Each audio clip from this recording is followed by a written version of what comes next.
causas de problemas matrimoniales.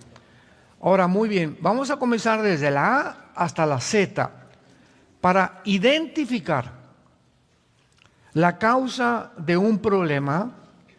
Tenemos primero que decidir si se trata de un error, de un pecado voluntario o de el fracaso de desobedecer la palabra de Dios.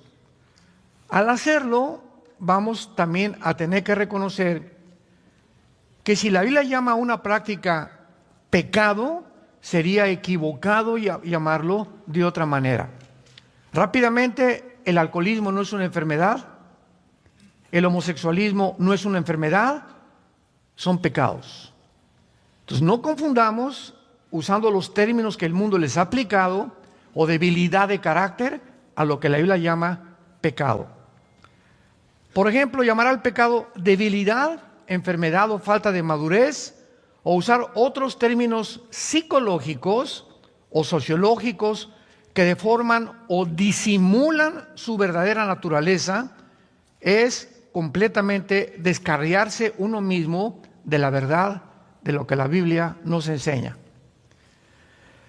Las palabras, nos dicen los expertos en semántica, son signos o postes que nos pone Dios de lo que significan las cosas.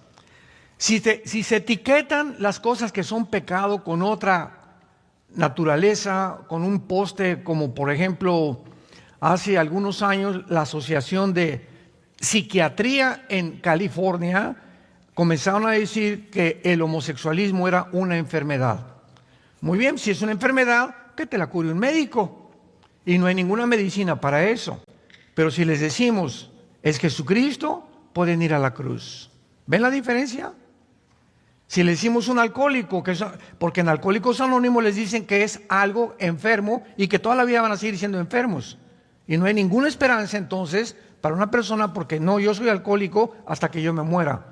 Pero si le decimos al alcohólico, es Jesucristo la respuesta, lo podemos llevar a la verdadera cura y a la verdadera medicina. ¿Me van siguiendo? Muy bien. Por ejemplo, ya vimos, ¿verdad?, la conducta homosexual como enfermedad, no es ninguna enfermedad. La Biblia le llama y usa dos términos. Uno es abominación y la otra es algo digno de muerte. Veamos estos términos usados en el libro de Levítico, capítulo 18, versículo 22, y a continuación lo explicaré. Dice Levítico 18, 22, no te echarás con varón como con mujer, es abominación. Esta palabra toeva en el hebreo significa detestable y algo que contamina. Por ejemplo, en la iglesia, la organización que tenemos nosotros, tenemos homosexuales, tenemos lesbianas y son bienvenidos porque la iglesia es un hospital. Muy bien, muchachito, ¿verdad? Qué bueno que vienes a identificarte, que eres gay o que eres homosexual o como le quieras poner de nombre. Sin embargo, te vamos a decir, ¿verdad?, que durante 6 meses te tienes que discipular y en los campamentos de jóvenes no te vamos a permitir ir. Mucho menos que seas maestro de la escuela dominical, porque son personas que tienen necesidad de una restauración y no se logra de la noche a la mañana. Decía, por ejemplo, David Wilkerson, uno de los más grandes hombres de Dios del siglo pasado, él fundó lo que se llama Reto a la Juventud, que lo formó con Nicky Cruz, cuando Nicky Cruz, jefe de las pandillas Mau Mau en Nueva York, fue este pastor David Wilkerson. Nicky Cruz se convirtió siendo el jefe de la pandilla más feroz de Nueva York y de los barrios más de Nueva York, y de ahí sacó un libro que se llama La Cruz y el Puñal. Y David Wilkerson considera el siguiente: de los 30 años para adelante, un homosexual tiene el doble de esfuerzo para rehabilitarse. Antes de los 30 hay una grandísima probabilidad de una rehabilitación más rápida. A los 40 es 3 veces más difícil y de los 50 para adelante es 5 veces más difícil rehabilitar a una persona que ha hecho un hábito, no de una enfermedad, sino de un pecado. Dice Levítico 20, versículo 13, Si alguno se ayuntare con varón como con mujer, es abominación. Ambos han de ser muertos, sobre ellos será su sangre.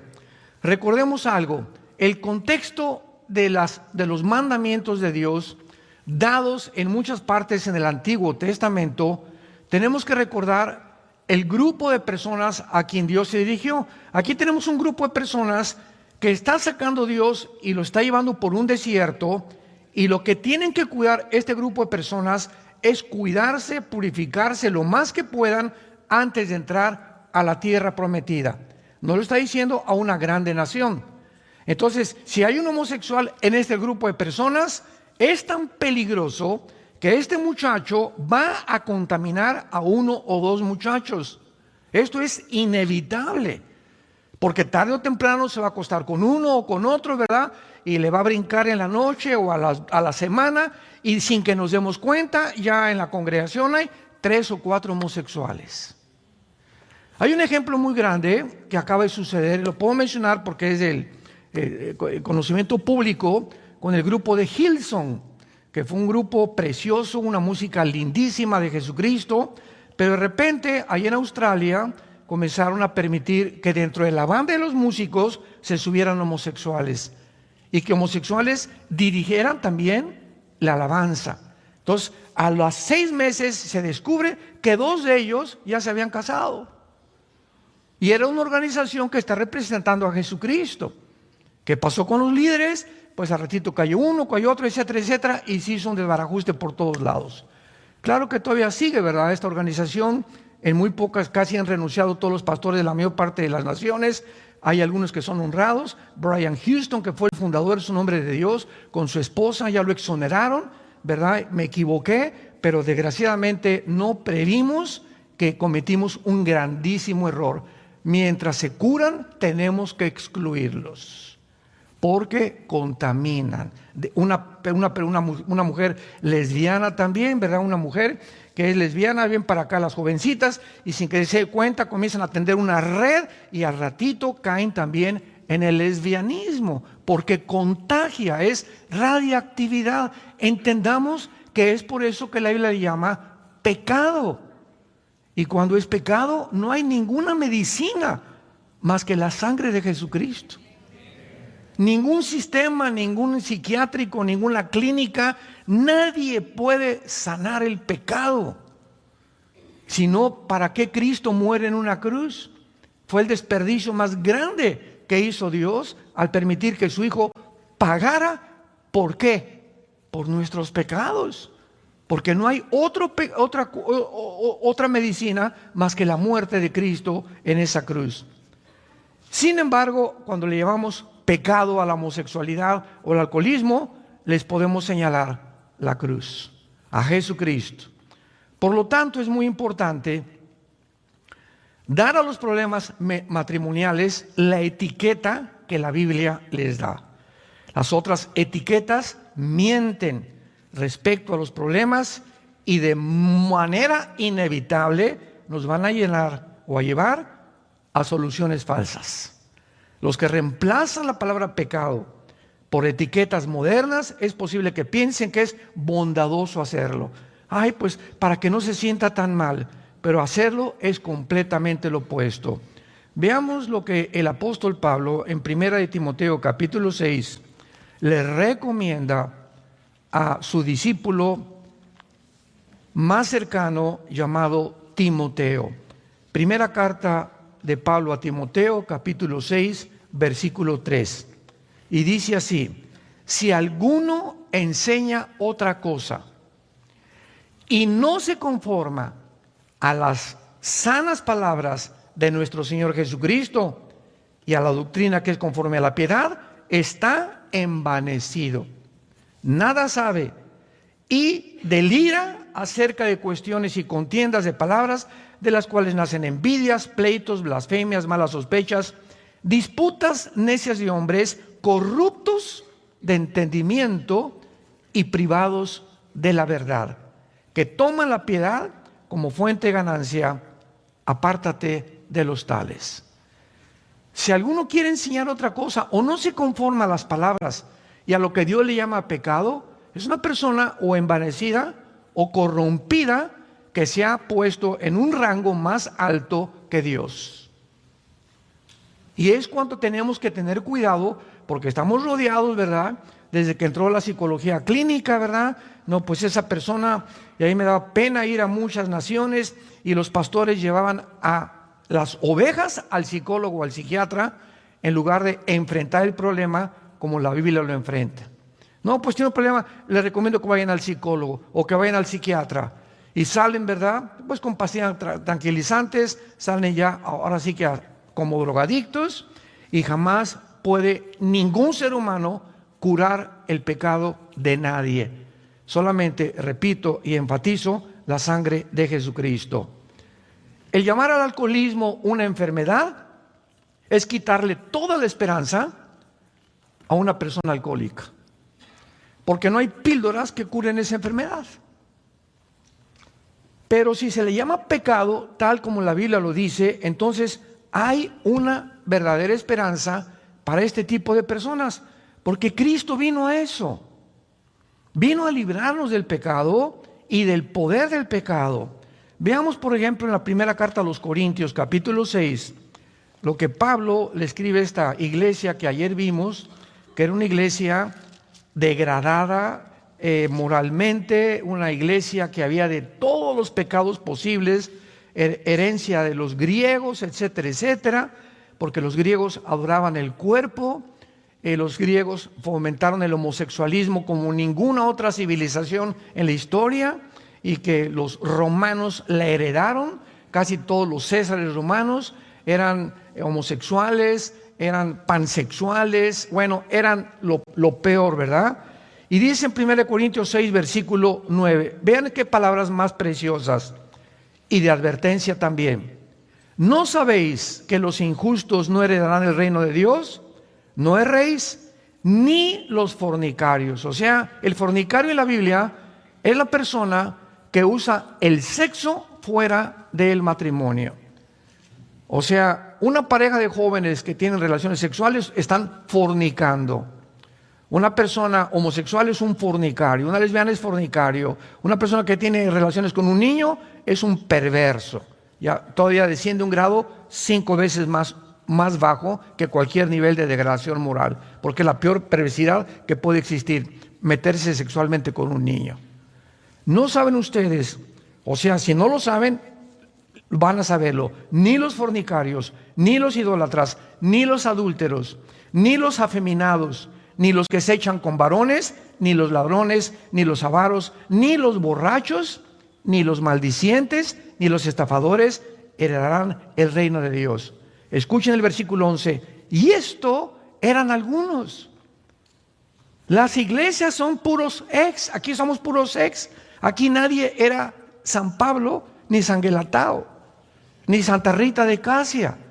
Todos nosotros en las iglesias somos personas que venimos lastimadas, heridas de un pasado que todos tenemos que cargar con él, hasta que llegamos a la cruz. ¿Qué es la iglesia? Es el hospital donde todas estas cosas, tu borrachera, tu fornicación, tu adulterio, comienza el Espíritu Santo en la medida que tú le permites a sanarte. Eso es lo que es la iglesia.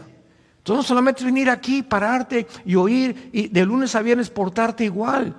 Tú tienes que tomar ya el hábito de leer diario la Biblia, tener tus devocionales, consagrarte a Dios, adorar a Dios, y cada vez que pecas, venir a la cruz, Señor, la regué, volví a derramar la leche otra vez anoche, y le volví a gritar a mi esposa, y vi a esa mujer, ya tengo una mujer aquí en mi mente hace 3 días, Padre, te pido que la sangre de Cristo, renuncio a seguir pensando en esa mujer, renuncio a seguir pensando en ese hombre. Cuando Dios ve esta decisión deliberada, voluntaria en nosotros, nos ayuda.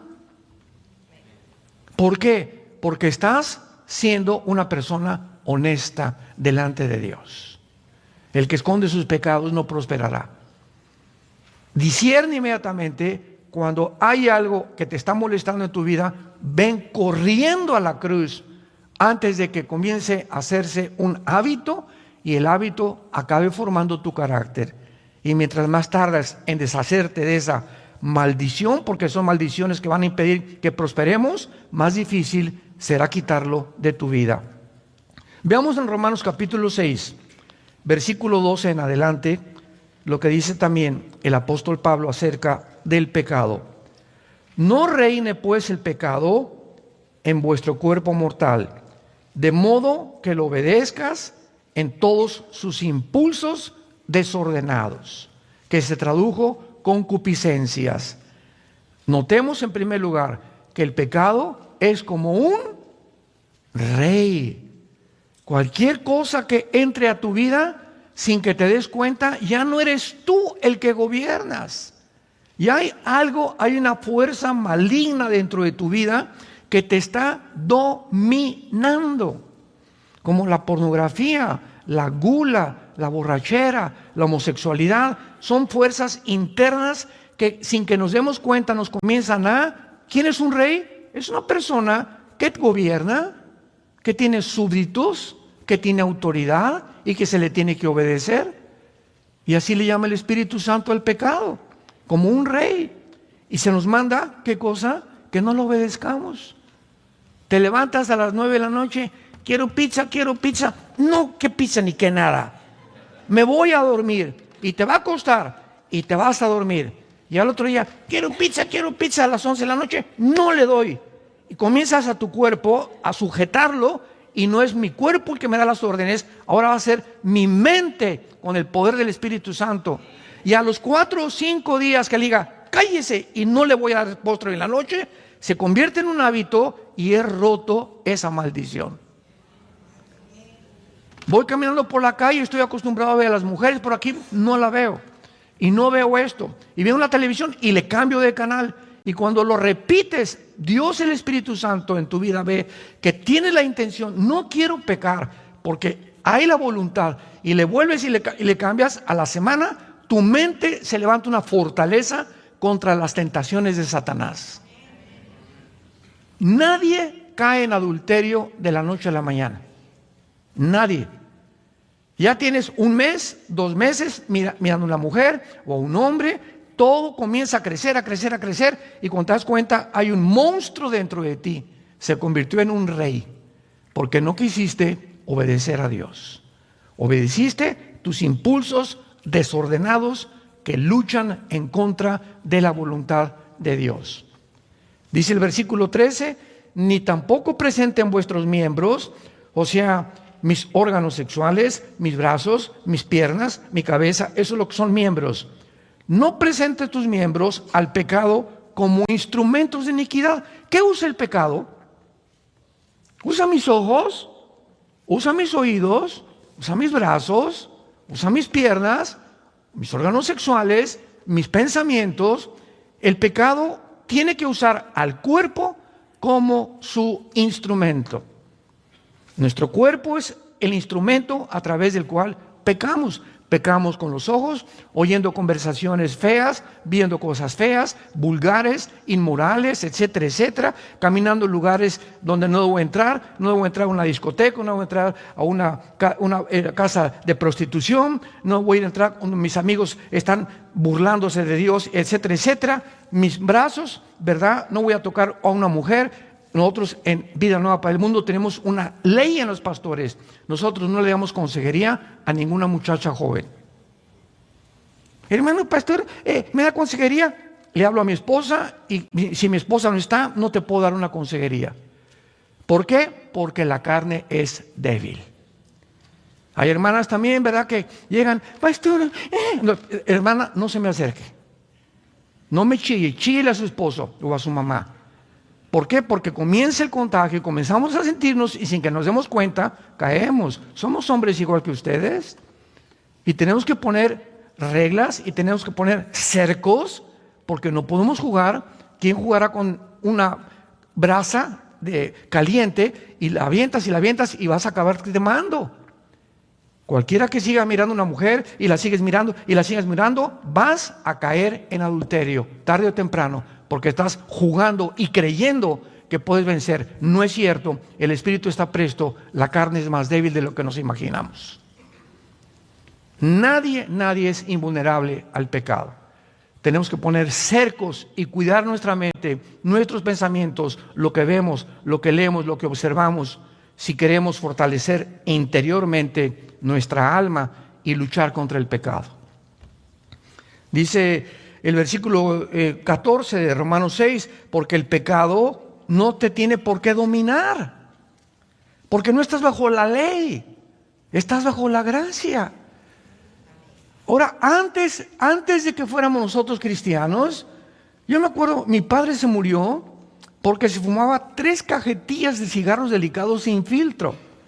Pobrecito, se murió en 1970, en aquel tiempo no había la información que tenemos de la fumar. Se desayunaba una taza de café así, con 3 bolillos. Y el pan blanco te sube completamente todo aquello que va y favorece la diabetes. Entonces el pan blanco, elimínalo completamente de tu dieta. Trate de buscar pan integral, no tomar refrescos, nada de lat, etcétera, etcétera. Mi padre se muere a los 52 años con 4 ataques al corazón de arteriosclerosis. Me impactó tanto la muerte de mi padre porque era un hombre casi 1,90 de estatura, muy fuerte, etcétera, etcétera. Y engordó, y cuando se dio cuenta estaba bien gordo. Y le encantaban las quesadillas y las grasas y no había tanta información. Y lo tronó, ¿verdad? Se le llenó la sangre de colesterol. Y se muere de arteriosclerosis. Y ahora tenemos muchísima información porque Dios quiere que la generación que lleguemos al final, lleguemos saludables, lleguemos con energía. Dios nos quiere amar, Dios quiere que le sirvamos. Dios quiere que podamos realmente presentar fuerzas. No podemos presentar fuerza al pecado sin energía. Y si tenemos debilidades en nuestra carne, es más difícil obedecer a Dios. Tenemos que disciplinar nuestro cuerpo y ponerlo en servidumbre. Veamos en 1 Corintios capítulo 9. Pablo, usando el ejemplo de los atletas de Grecia, porque él vivió en esa época, usando esta analogía, dice 1 Corintios 9, 25 al 27. Todo aquel que lucha, de todo, ¿qué cosa? ¿Recuerdan ustedes el último campeonato de fútbol en Sudáfrica? Brasil, todo en aquel tiempo jugaba Ronaldinho. De acuerdo a mi consideración, Ronaldinho ha sido el jugador de soccer más impresionante de toda la historia, más que Messi, más que Ronaldo, más que Beckham, más que todos. Era un mago, era un muchacho impresionantemente. Fue el maestro de Messi precisamente Ronaldinho. Y Messi lo sigue queriendo muchísimo todavía a Ronaldinho. Bueno, en el campeonato de Sudáfrica, el entrenador de Brasil fue un entrenador, como deben ser los entrenadores, enérgicos. Y les tienen prohibido, por lo menos una semana antes, no tomar, no irse a una fiesta, acostarse a las 9, 10 de la noche, etcétera, etcétera. Ronaldinho, pues, como todos los grandes astros de cualquier cosa, se le subió a la cabeza y se fue a una casa de un prostíbulo, Ronaldinho, a acostarse con 2 o 3 mujeres. Regresó como a las 5 de la mañana, quiero entrenar, y le dijo al entrenador, no juegas en el campeonato. ¿Qué no sabe que hizo Ronaldinho? Serás hijo de el que tú me digas, no juegas en el campeonato. Y Ronaldinho desde ahí comenzó a bajar, se levantó un poco, vino a México a jugar, etcétera, etcétera, pero ya nunca en su vida volvió a ser el mismo. ¿Por qué? Todo atleta, todo el que lucha, se abstiene de todo. Tú no puedes ser boxeador y al otro día pelear contra no sé quién y cenar pizza o medio kilo de helado. Ni tampoco tener relaciones con tu esposa para que la energía la guardes en tu pelea de box. Uno que es atleta, uno que entra en este campo, de todo se abstiene. Y el entrenador, si ve que algún jugador, algún boxeador, algún deportista, beisbolista, lo que sea, no se aceptan las reglas, lo eliminan del partido. Porque tiene que haber disciplina en sus cuerpos. Y dice Pablo, unos para recibir una corona corruptible, pero otros una incorruptible.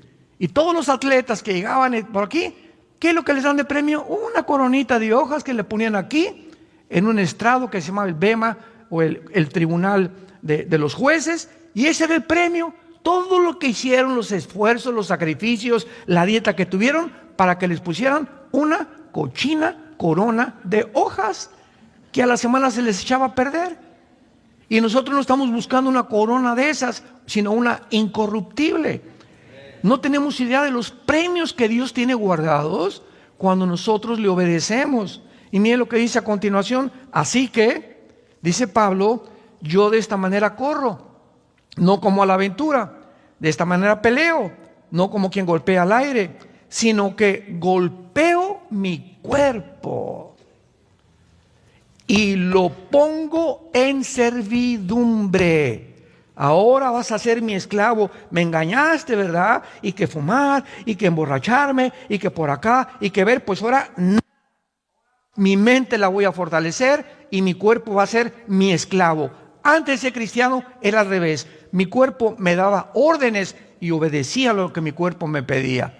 Le dábamos gusto a los placeres del cuerpo, porque éramos esclavos del pecado. Ya no somos esclavos del pecado. Dios infunde un poder que se llama el Espíritu Santo entre nosotros, para que el Espíritu comencemos a desarrollarlo entre nosotros a través de la palabra y de la comunión con Él. Y mientras más estamos en el Señor, más fuerte y más fuerte nos quiere volver el Señor, hasta volvernos guerreros, gigantes, donde ya mi cuerpo es una fortaleza y ya es más difícil que caiga en la tentación que en cualquiera que sigue obedeciendo los deseos y los placeres de su cuerpo. Estamos en una guerra, cristianos. Esto no es un chiste. Y la batalla y lo que está de por medio es tu alma y la vida de tu familia y de tus hijos. Golpeo mi cuerpo y lo pongo en servidumbre. Y miren lo que dice Pablo. No sea que Pablo, el más grande misionero y cristiano después de Cristo en la historia de la cristiandad, dice Pablo, no sea que yo, habiendo sido grande predicador, heraldo, yo venga a ser eliminado. No significa que va a perder la salvación, porque la salvación no se pierde. Significa que Dios te puede decir, ya no te uso. Sigues siendo un cristiano, ya no tienes poder, ya no ganas las almas, ya no tienes una pasión por la verdad, todo lo haces ya mecánicamente, te has vuelto un religioso. ¿Por qué? Perdiste las ganas, ya no disfrutas la Biblia, no disfrutas ya nada en la vida. Simplemente, ¿por qué? Porque Dios no te usa. Dice Pablo en otra parte de la carta a Timoteo, en un fregadero, en una cocina de una señora, hay vasos sucios y hay vasos limpios. Viene alguien a mi casa, dice Pablo, y pues le voy a dar un vaso sucio y ponerle ahí cualquier cosa y dar. No, uso los vasos limpios. Los que están sucios están en el fregadero, esperando ser lavados. Y hasta que no sean lavados, no se pueden usar. Y dice Pablo, así son las vidas de ustedes. Cuando Dios quiere usar a alguien, ¿a quién va a buscar? ¿A quién va a usar? Para hablar a tu mamá, para hablar a tu primo, para comenzar a un homosexual, para que, ay hermano, venga a orar al hospital por mi enfermito y mándele un recado que se sane. Y usted, hermana, ¿qué no puede ir usted y darle el testimonio y darle el plan de salvación? Es que no puedo. ¿Por qué no puede? Porque está sucia seguramente. Dios usa instrumentos limpios, porque Dios es un Dios santo, santo, santo. Santifíquense para que nos convirtamos en instrumentos útiles para Dios. Muy bien. Vemos entonces claramente que cuando Alcohólicos Anónimos le dice a sus seguidores que tienen que recordarse cada día, durante el resto de su vida que son alcohólicos, no se les ofrece ninguna esperanza. Pablo, en el pasaje que leímos, les asegura a los homosexuales, a los borrachos, que algunos eran antes, pero que ya no lo son. Ya han sido lavados, santificados y justificados en el nombre de Jesús. Es posible, les dice Pablo, dejar de ser homosexual, dejar de ser borracho, dejar de ser borracho, parrandero y jugador, y pasar a ser una persona diferente. 2 Corintios 5:17, el que está en Cristo, nueva criatura es. Solo en Cristo hay la posibilidad de convertirnos completamente en nuevas personas. Ahora bien, en el origen del matrimonio ya hemos visto que el matrimonio es de origen divino. Ningún juez, ningún politólogo, ningún psiquiatra, ningún antropólogo, paleontólogo, arqueólogo, nadie puede atreverse dentro de la humanidad, en los aproximadamente 6,000 años de historia que tenemos, de poder decir qué es el matrimonio. El matrimonio es de origen divino, porque fue formado como la primera institución. El propósito del matrimonio es muchas veces para combatir la soledad. Lo vamos a ver aquí en unos momentos. Uno de los más grandes enemigos del el ser humano, yo lo consideraría el más grande enemigo, es el ego. El egocentrismo. Veamos a los niños. ¡Tom! Es mío. Y les das los 3 juguetes y el mío. No lo quiero ahorita. Y comenzamos a ver ya un impulso en los bebés, aunque son inocentes del pecado, que nacemos como la maldad, como dice el Salmo 51, en maldad fuimos concebidos. Y nunca le enseñamos a los niños a portarse mal, les enseñamos a portarse bien, porque la maldad ya la traemos desde que nacimos. El pecado entró como una herencia desde Adán a todos nosotros. Por eso el pecado tiene que ser borrado con la sangre de Cristo y no con nuestras buenas obras. Tú puedes ser una buena persona y construir asilos y orfanatorios y regalar dulces a los pobres. Sin embargo, si mueres en pecado, te condenas. Porque no puedes llegar al cielo y decirle: Pedro, gracias por dejarme entrar. Mira los asilos que hice y las iglesias, el dinero que di, etcétera, etcétera. Y Pedro te va a decir: ¿sabes qué? Te da una patada, te vas allá abajo, al infierno. ¿Por qué? Porque la salvación no es por obras, es por la sangre derramada en la cruz. Si fuera por las obras, Dios nos hubiera dicho: miren, mis chiquitines, cada quien siga su religión, cada quien pórtese bien y nos vemos allá arriba. Pero Getsemaní nos habla que esto no fue así. Jesús cae de rodillas y se va a enfrentar en horas, a las 9 de la mañana que lo colgaron hasta las 3 de la tarde, en que en esas 3 horas se iba a separar de su Padre. Y Jesús clama y grita: Padre, no hay manera de que pueda evitar atravesar lo que voy a atravesar, beber esta copa. 3 veces le dijo Cristo al Padre: no hay otra manera. No habrá manera que venga el arcángel Miguel y él pague por los pecados, o que algún papa los perdone, o que le recen a algún santo, o que siga una buena religión. Y el Padre cerró completamente y le contestó: sin derramamiento de sangre no hay perdón de pecados. Solamente en la cruz tenía que morir un Dios y un hombre, porque ningún hombre puede perdonar pecados a nadie. Solo Dios perdona pecados. El que estaba en la cruz tenía que ser Dios, pero tenía que ser un hombre para identificarse con nosotros por el pecado hereditario de los primeros padres de Adán. No hay manera, otra manera más que la cruz, de acuerdo a Dios. Si tú quieres inventar tu manera de llegar a Dios, esa es tu manera. Y eso es la soberbia, que somos nosotros los que dictamos cómo llegar a Dios. No, la Biblia nos dice que Él pone y Él ha establecido los términos para llegar al cielo. ¿Los aceptas o te va a rechazar como Caín? ¿Se acuerdan de Caín? Génesis 4, se acercó a Dios ¿con qué? Te traigo mi pichoncito y te traigo mi becerrito y te traigo lo mejor de mi huerto. Y Dios le dijo: no lo recibo. ¿Por qué? Porque tu hermano me trajo la sangre de una oveja. Desde el principio se establece que tiene que haber un sustituto para pagar tus pecados. Las obras no sirven. Las obras vienen después de que hemos recibido a Cristo, pero no para recibir a Cristo. Vienen como resultado de tu salvación y no como el medio para que tú te salves. A la cruz, la cruz es esto, yo tengo que llegar a la cruz. Señor, gracias porque, mira, no soy tan malo, ¿verdad? Y no he sido adúltero, como las prostitutas, ni borracho, ni parrandero, ni jugador. Yo no puedo venir a la cruz y ofrecerle nada a Dios más que en esta mañana: Señor, ten misericordia de mi pecador.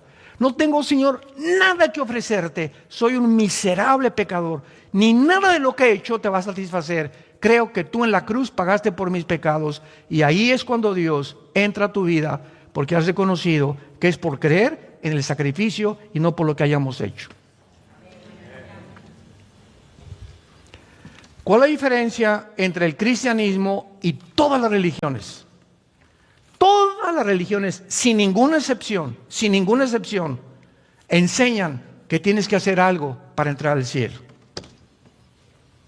Que viernes primero en el catolicismo, ¿verdad? Ahora sale un santo, el no comer carne en la cuaresma, etcétera, etcétera. Que el Papa, hay una puerta en el Vaticano que dice que el que atraviesa la puerta tiene la salvación, Virgen del Socorro. Haz, pórtate bien, por aquí, por allá, haz estas cosas, haz. Y el cristianismo dice, ya Dios lo hizo en la cruz. No tenemos que ofrecerle nada a Dios, Él lo hizo en nuestro lugar, solamente tenemos que recibirlo. Y cuando lo recibimos, vivimos toda la vida humillados, porque sabemos que lo que somos, lo somos por su gracia, no por mérito. No hay nada de qué jactarnos caminando con Jesús. Entonces, esto es muy importante porque cuando nos casamos, es posible que alguien haya malentendido cuando hicimos los famosos votos en el matrimonio. Cuando una pareja, vamos a abordar el tema del egocentrismo, porque si el ego es el principal problema del matrimonio, Cristo vino precisamente a eso, a librarnos del ego. Y es en el matrimonio el gimnasio de Dios.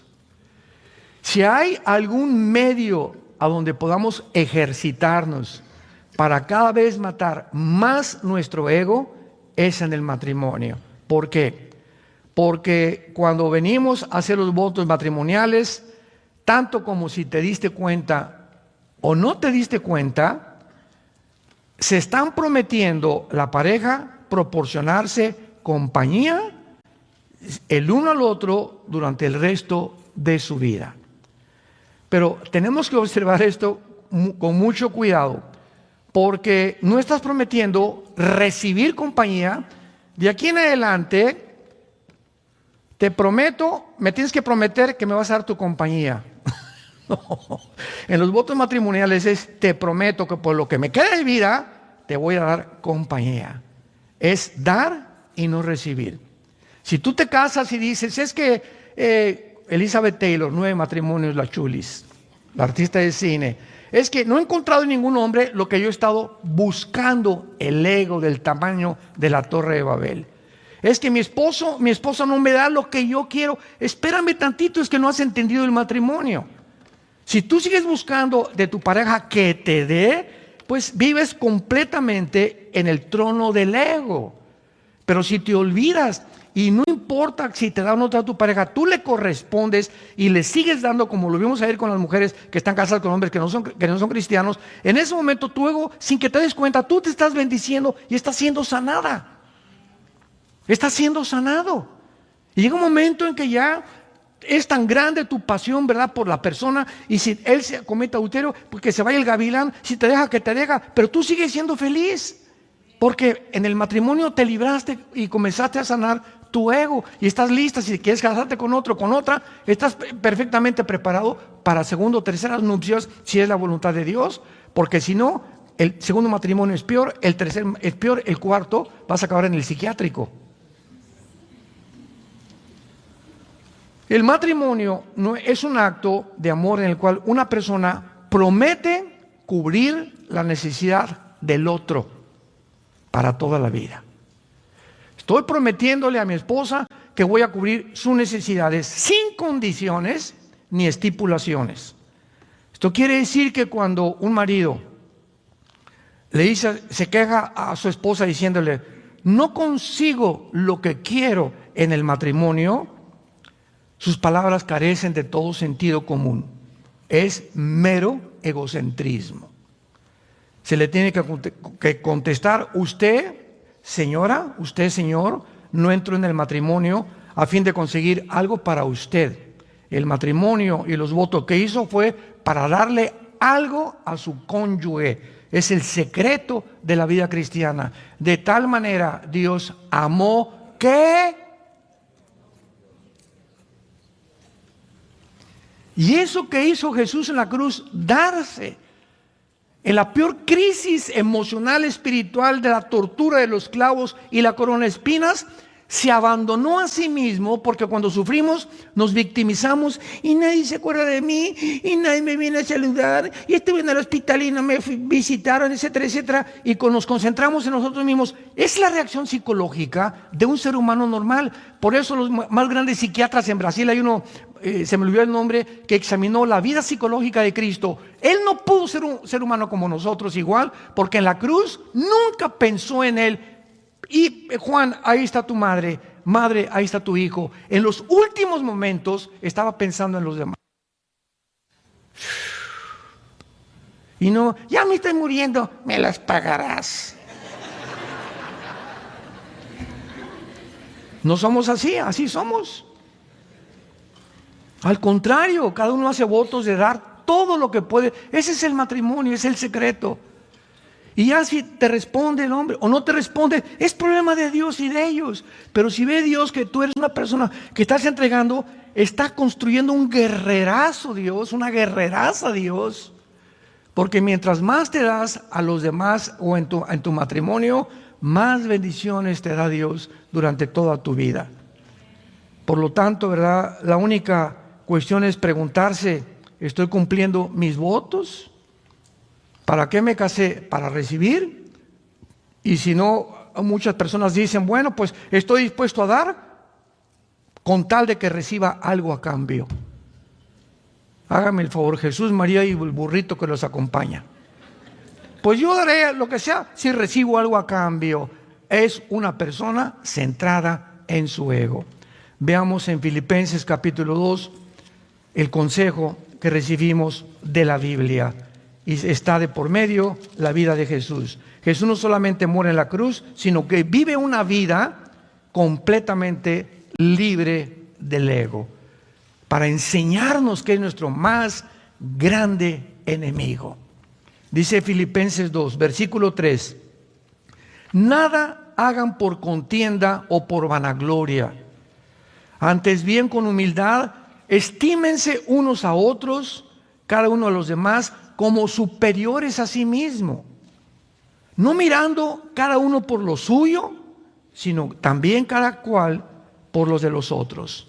Hay en ustedes este sentir que hubo en Cristo Jesús, el cual, siendo en forma de Dios, no estimó el igual ser a Dios como cosa que aferrarse. Ahí está Jesús, el creador de los planetas, los sistemas, las galaxias, las hormigas, los seres humanos, los arcángeles. Y el Padre le dice al Hijo, Hijo, baja a ese planeta insignificante, casi de los más chiquitos que hay en el sistema solar, y vas a hacer esto y esto y esto. Y vas a nacer en un pesebre. El Dios creador del universo, con un papá que va a ser carpintero. Y vas a crecer entre pobres, menesterosos, y vas a hacer el bien, vas a sanar, etcétera, etcétera. No vas a tener nunca un cuarto ni un cojín donde acostarte. Vas a andar en el desierto, en los montes, con un grupo de hombres que te van a seguir, y les vas a enseñar todos los secretos que hay en el cielo, para que en la tierra puedan entender cuál es su propósito, por lo cual yo los creé. Y finalmente vas a abrir tus brazos en una cruz, y todos los que sanaste y todos los que los demonios que le sacaste te van a gritar: crucifícale. Los que te alabaron al entrar a Jerusalén: Hosana el que viene al rey David, en 5 días te van a crucificar. No confíes en los hombres, no confíes en la fama, no confíes en la popularidad, no confíes en los halagos que te hace la gente. No cedas ni se envanezca tu ego, porque no sabes quién soy yo. En los estacionamientos que tenemos en nuestras iglesias llegan los hermanos y tenemos un grupo de personas, estaciónese por ahí. ¿Qué, usted no sabe quién soy yo? No, pero yo sí sé quién soy. Yo soy hijo de Dios. Y si usted quiere obedecer a Dios, no me importa si sea diputado, que sea otra cosa, porque ese es el ego. Siempre, ¿qué no sabes quién soy yo? ¿Qué no me tienen que tratar? Pónganme la alfombra. Todas esas personas son las más miserables de la vida. Hace algún tiempo di un ejemplo de la Madre Teresa. Todos ustedes saben la Madre Teresa de Calcuta, que tenía muchas cosas para curar a enfermos de lepra, etcétera, etcétera. Y llegó a Nueva York la Madre Teresa. Y le preguntaron los reporteros: oiga, Madre Teresa, pues aquí en Nueva York hay millonarios que le pueden dar a usted un lugar con aire acondicionado, un leprosario, no tiene por qué regresar allá a la India, etcétera, etcétera. Aquí tenemos un carro, le ponemos una limusina a sus órdenes, porque ella era una figura pública. Y entonces ella contestó: no, pero ¿por qué nos niega usted eso? Y contesta la Madre Teresa: porque he aprendido que mi felicidad está en vivir para los demás, no en recibir yo atenciones, ni tampoco vivir en un medio ambiente cómodo, con cama king size, etcétera, etcétera. Yo he sido llamada y he encontrado que mi felicidad radica en dar mi vida por estos leprosos. Me regreso a Calcuta. Y le dijo adiós al dinero, a la fama, a todas esas cosas. La Biblia dice: recibirá un gran premio cuando entre al cielo. Siendo católica. Hay católicos que se van a ir al cielo porque han vivido lejos del egocentrismo, que es el pecado más grande que podamos tener. Ahora, en penúltimo lugar, vemos nosotros que Jesucristo nos dice en la Biblia: de tal manera amó Dios al mundo que dio. Nos amó y se entregó. Amad a vuestros enemigos. Si tu enemigo tiene hambre, dale de comer, dale de beber. Todas estas acciones rompen el ego sin que nos demos cuenta. Oye, pero ¿cómo? Si me la haces, me la pagas. Esa es la reacción normal de una persona que todavía tiene su ego del tamaño de la Torre de Babel. Pero cuando ya las ofensas de la gente, o tu esposo o tu esposa, ya no permites que entren, ni te quiten la paz, ni te lastimen el alma, has desarrollado dentro de ti una armadura invisible que te va a hacer y dar la fortaleza para enfrentar la vida y soportar otras pruebas que van a venir con más fortaleza, porque has fortalecido, tienes una armadura espiritual, que es lo que Dios quiere desarrollar en nuestras vidas como cristianos.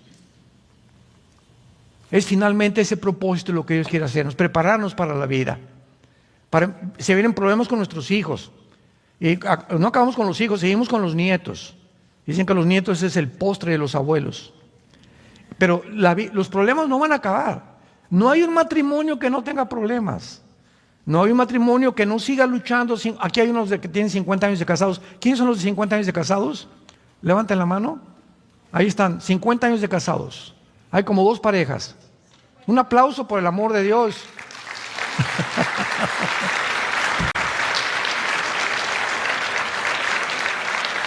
Yo le dije al hermano: hazle una estatua a tu esposa. Y conteste ella: no, los dos nos hemos soportado. Qué lindo, ¿verdad? Para llegar a esa edad, ya las bodas de oro, es porque los dos realmente han puesto su parte. Es la única manera de tener un matrimonio feliz y contento.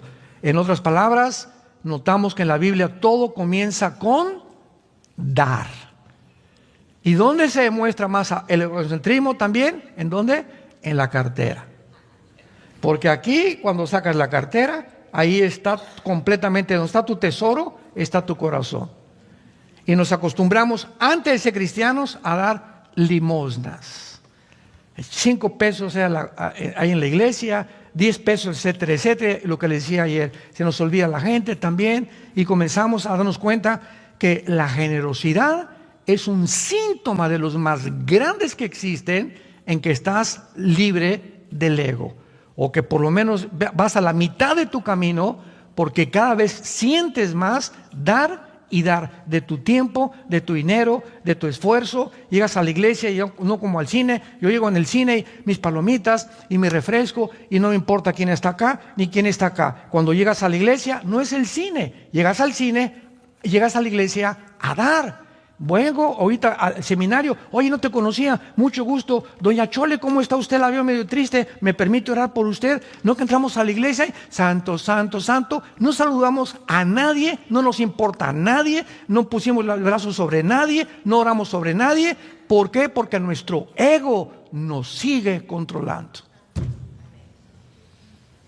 Qué tristeza ver iglesias así, donde cada quien, ¿verdad? Nomás lo mío con orejeras y no saluda a nadie. Oye, mucho gusto, yo no la había visto cuando llegó usted a la iglesia. Mi nombre es fulano de tal, soy plomero, soy arquitecto, me da mucho gusto que venga. Mira qué bonita familia tiene, estamos para servirles, ¿eh? Y la gente cuando llega a una iglesia y ve que la gente lo recibe así, ¿a quién no le gusta que nos traten bien? ¿A quién no? Vean, este hotel es una característica de los buenos hoteles. Cuando llegas, oiga, señor Alducin, no, señor Alducin, le dije, ¿de dónde me conoces, compadre? ¿Qué, hemos estado en la cárcel juntos o qué? No, de hace 2, 3 años. ¿Cómo que hace 3 años? Sí, porque nos enseñaron a tener una lista de personas que pudiéramos apuntar, los que traen grupos, etcétera, etcétera, y hablarles por su nombre. Porque si alguien se siente importante es que te digan, oiga, señor Díaz, bienvenido. Ah, ya saben que soy el señor Díaz y me reciben bien, ¿verdad? A todos nos gusta eso, ahí está el ego, ¿no? Ahí está el ego. Nos gusta que nos alaben, que nos exalten, etcétera, etcétera, que nos admiren. Ese es el ego.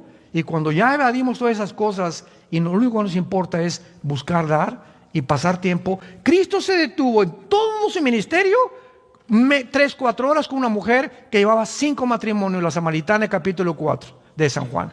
Una mujer que llevaba 5 matrimonios y con el que estaba viviendo, la chulis, era su amante. ¿Y qué llegó Cristo con esta mujer a decirle? Eres una pecadora, etcétera, etcétera, dame de beber. Sí, y te voy a decir que esa agua vas a volver a tener sed. O sea, sigue buscando en los hombres la felicidad, nunca vas a estar satisfecho. Pero el agua que yo te daré será una fuente que salte de vida eterna en tu vida. Ya no busques en otras mujeres o las fantasías. Con otro hombre sería más feliz. ¿No es cierto? No es cierto. No es cierto. Si con el que tienes no pasaste la prueba, no vas a pasarla con el otro, ni con la otra tampoco. Son puertas falsas porque buscamos siempre el ego de saber quién me va a hacer feliz. Con ese sí sería feliz, con ese hombre sí sería feliz. Mentiras, mentiras, mentiras. Está siendo deshonesto, deshonesta con Dios. Amémonos como Dios nos ha puesto, démosle gracias por la esposa que tenemos, los hijos que tenemos y luchemos por nuestra familia. Padre, te damos gracias en esta mañana. Porque sabemos que en el mundo tendremos aflicción. Pablo, quiero decirte, le dice a Timoteo que en los últimos tiempos habrá hombres amadores de sí mismos. La primera característica que Pablo le dice a Timoteo, hombres, mujeres, amadores de sí mismos, centrados en sus intereses, en sus propiedades, en lo que les conviene, en lo que reciben de los demás. Por eso mueren, han alcanzado puestos, presidentes, deportistas, cantantes, y cuando tienen todo eso se dan cuenta que nunca vivieron para los demás, por lo cual en la tercera edad, en la cuarta edad, van a recibir lo que sembraron y van a morir miserables, vacíos, descubriendo tal vez demasiado tarde que vivieron para ellos mismos. Haya pues este sentir en ustedes que hubo en Cristo Jesús, el cual siendo en forma de Dios, no estimó el igual a ser su Padre en el cielo. Bajo un mundo depravado, a un basurero bajó Dios a caminar entre nosotros y enseñarnos que Él, el creador del universo, se hincaba delante de nosotros a lavarnos los pies. Dios viene a hincarse delante de nosotros. ¿Y nosotros quiénes somos? ¿Cómo puede haber ese orgullo todavía en tantos seres humanos? Tanto egocentrismo en sus propias vidas, buscando siempre aplauso, admiración, halagos que los sirvan, cuando es todo lo contrario lo que Jesús nos enseñó. El más grande entre ustedes no es el que es servido, sino el que sirve a los demás. Ahí está la grandeza de acuerdo al Dios de la Biblia.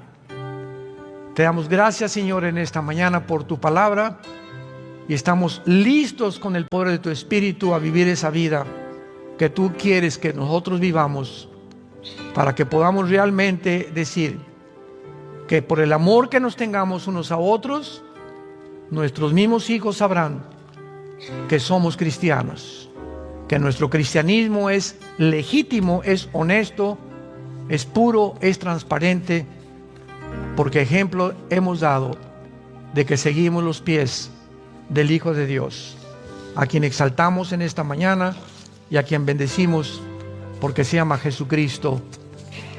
Amén.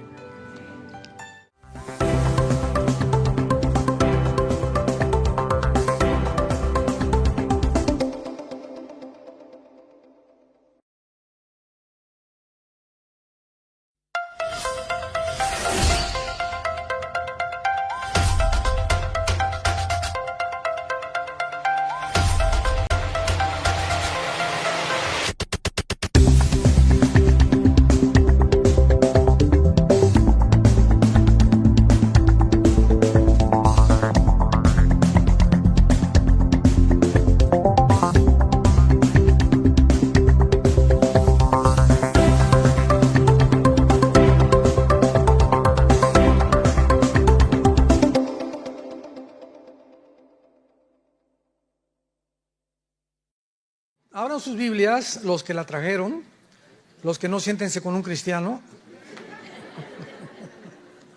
Ya comenzaron las pedradas. 1 Corintios capítulo 15, y quiero hablar acerca del arrebatamiento de la iglesia, que es, si alguien me pregunta, ¿qué evento profético próximo estaríamos esperando los cristianos? Que tal vez ahorita saliendo del hotel nos vayamos. Hoy en la noche, o mañana, o una semana, o un mes. Pues repito, pues saliendo ahorita, puede ser en medio de la reunión. Pero el arrebatamiento de la iglesia es un evento profético que se consideraba un misterio. Esto es muy importante porque ustedes saben, ha habido siempre contracorrientes. No, pues es que es nuevo el arrebatamiento, que hace 2 siglos no se predicaba, etcétera, etcétera. Y esto sencillamente proviene de gente inculta, desinformada, sin teología. Entonces, cuando alguien comienza a hablar, las redes están llenas de merolicos, de gente que habla y dice sin ningún título, no son teólogos, no son nada, pero buscan seguidores y controversia. No, que fulano de tal dijo estas cosas para atraer seguidores. O sea, sus fines son completamente equivocados, sus motivos son equivocados, malignos y perversos, hacer dinero de otras personas. Entonces, cuando la gente habla de esta manera, repito, son gente desinformada, gente que no tiene corazón, gente con motivos completamente equivocados, y ellos no entienden que la revelación de Dios es progresiva. ¿Qué quiero decir? A principios de la iglesia cristiana, los apóstoles tuvieron la revelación que está escrita en todas las epístolas y cartas, y conforme el tiempo ha transcurrido, a través de los siglos, el Espíritu Santo en el siglo XVI, XVII, vino la Reforma, Martín Lutero, Juan Calvino, Zwinglio, etcétera, etcétera, se les reveló que lo que la iglesia católica estaba enseñando era una verdadera herejía. Más bien herejías, porque la iglesia romana había llegado al colmo de decir fuera de Roma no hay salvación, y que la intercesión era a María. María fue una gran mujer, la madre de Jesucristo, pero jamás se nos manda adorarla, porque solo Dios merece toda la adoración. Nunca, tampoco en la Biblia se nos enseña que oremos a San Patricio, a San Filomeno, a San Cristóbal, el patrón de los taxistas, a la Madre de la Macarena o a la Virgen fulana de tal, porque no hay ningún otro digno de ser adorado más que el nombre de Jesucristo. Entonces, Martín Lutero fue un monje que allá en Alemania, que quería ser, bueno, más bien ya estaba a punto de recibir el celibato, y le cayó así un milagro, nadie sabe cómo, pero comenzó a leer un folleto de la Biblia del libro de Romanos. Y en el capítulo 1 de Romanos se encontró que decía, el justo por la fe vivirá. Entonces Martín Lutero comienza a leer el libro de Romanos, que es la constitución de la iglesia cristiana. Un cristiano que no ha estudiado el libro de Romanos, o un pastor que no enseña Romanos versículo por versículo, es una iglesia que no tiene bases teológicas doctrinales. Porque la constitución está formada por el justo, por la fe vivirá. Y si no entendemos por qué no somos salvados por las obras, sino solamente por la fe, nuestra fe es completamente débil ante cualquier ataque de cualquier secta o de cualquier doctrina. Y por eso las iglesias están llenas de cristianos que realmente ni siquiera se han arrepentido, ni saben lo que es el arrepentimiento. Ya no se predica el pecado, ya no se predica el juicio, ya no se predica el evangelio, ya no saben ni lo que es el evangelio. Yo le dije a cristianos, oye, ¿me puedes decir en 30 segundos qué es el evangelio de la gracia de Dios? Y no saben contestar. Si tú vas en el avión con una persona junto, en el tren, en un camión, y le quieres hablar de Cristo, por el amor de Dios le digas, Dios te ama, Jesus loves you, Jesús te ama, Dios te bendiga. Eso no es el evangelio. Pero tú puedes en 30 segundos comunicar el evangelio, que es simplemente, tú sabes, fulano de tal, tú sabes que la Biblia dice que alguien murió por ti en una cruz, pero que tus pecados han hecho estorbo, y si tú te arrepientes, Cristo pagó por ellos con su sangre. Ese es el evangelio. Que Cristo fue crucificado, enterrado y resucitado a los 3 días. Y si tú no predicas eso, no es el evangelio. Ese es el evangelio. Dios encierra el evangelio en estas palabras para avergonzar a los sabios. Y un mensaje tan sencillo como ese es el que tiene el poder de convertir. Pero si tú no le dices claramente que alguien pagó por los pecados y que necesita arrepentirse, porque tu vida ha ofendido a Dios, mamacita, tu vida ha ofendido a Dios, oye comadre, oye amigo, necesitas entender que Dios te ama, pero tus pecados, si no confrontamos a la gente con el pecado, pues ¿de qué se van a arrepentir? Si el médico no me convence que estoy enfermo, ¿cómo me voy a tomar la medicina? Y ese es el problema. Ahora nada más, recibe a Cristo, levanta la mano, todos quieren recibir a Cristo, recibe. Y comienza un tiradero de gente, ¿verdad? Eso es un circo. Le ganaron al Circo Soleil. Eso no es el evangelio ni es la iglesia cristiana. Pero estamos llenos de falsas doctrinas, de falsas enseñanzas que desgraciadamente han llenado la iglesia. Y no nos sorprendamos, ahorita decíamos en la comida, la Biblia profetiza que todo esto iba a suceder, la apostasía. Y vivimos el tiempo de la apostasía. Desde hace 30 años, nunca en toda la historia de la iglesia cristiana se habían introducido tantas malas doctrinas como las que se han introducido en los últimos 30 años. Y la gente las está recibiendo por no conocer la verdadera doctrina. Entonces, cuando yo le dice a Daniel 12, Daniel, cierra las palabras de este libro y no los van a entender nadie hasta que pasen 2600 años. Cuando pasen 2600 años, esa generación que somos nosotros, vamos a entender las profecías de Daniel. Por eso no se predicaron hace 40 años, ni hace 50 años. No se predicaba tanto el anticristo como ahora, porque nunca ninguna generación estaba lista para recibir al anticristo más que la nuestra. ¿Por qué? Por la tecnología que tenemos. Hace 40 años el anticristo no podía aparecer. ¿Cómo puede aparecer un hombre y gobernar el mundo sin una computadora y sin un chip? Tenían que inventarse los chips, las computadoras, la inteligencia artificial, la robotización, para que pudiera un hombre como el anticristo gobernar al mundo económicamente por medio de un chip o por medio de la tecnología que tenemos. Y esa tecnología ya existe. Nosotros somos la generación que está lista para que un hombre llamado el anticristo tome el poder por la tecnología que tenemos. Antes no estaba el mundo listo. Entonces Dios considera hace un siglo, 2 siglos, que como nos vamos acercando ya a la consumación de la historia, la predicación del rapto era importante. Por eso se le ha dado más importancia. Pero como dice, ni siquiera está en la Biblia, le digo, pues arráncale 1 Tesalonicenses capítulo 4, 1 Corintios 15, Juan capítulo 14, se arráncalos de la Biblia. No es de que no esté en la Biblia, lo que pasa es que no se había predicado porque se había dado énfasis a otras doctrinas, pero no se había dado énfasis a la profecía.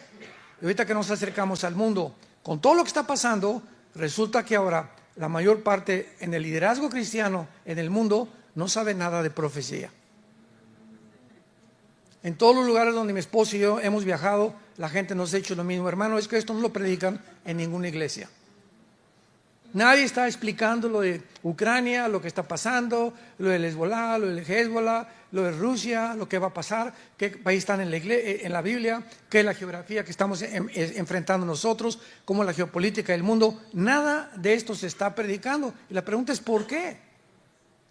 Porque ahora las predicaciones es: ven a Cristo y sé feliz para siempre, el campeón que traes dentro, y vas a resultar en todo, y todo te va a salir bien, bla, bla, como le llaman en inglés, sugar coated, un evangelio endulzado completamente, sin llamar al pueblo al arrepentimiento. En 1 Corintios 15, Pablo nos revela un misterio, y en la Biblia la palabra musterión en el griego, que se tradujo misterio, es una verdad o una doctrina que en el Antiguo Testamento no existía. Y cuando Pablo nos habla en 1 Corintios 15, 51 al 53, he aquí os digo un misterio. Este misterio del cual vamos a desarrollar, que es el rapto de la iglesia, no se conocía en el Antiguo Testamento. Y vean, Dios no le reveló el rapto ni a Pedro, ni a Juan, ni a Santiago, ni a Mateo, ni a Lucas, ni a ningún apóstol. Se lo reveló específicamente a un solo hombre. Por eso es tan importante cómo nos necesitamos todos a nivel de iglesia. Pentecostales, presbiterianos, bautistas, la iglesia del Señor Viano para el mundo, todos somos hermanos en Cristo, con diferentes perspectivas de diferentes doctrinas. Hay hermanos que creen que se pierde la salvación, otros que no se pierde la salvación, unos que tienen que hablar en lenguas todos, otros que no, etcétera, etcétera. Doctrinas no esenciales relacionadas con la salvación.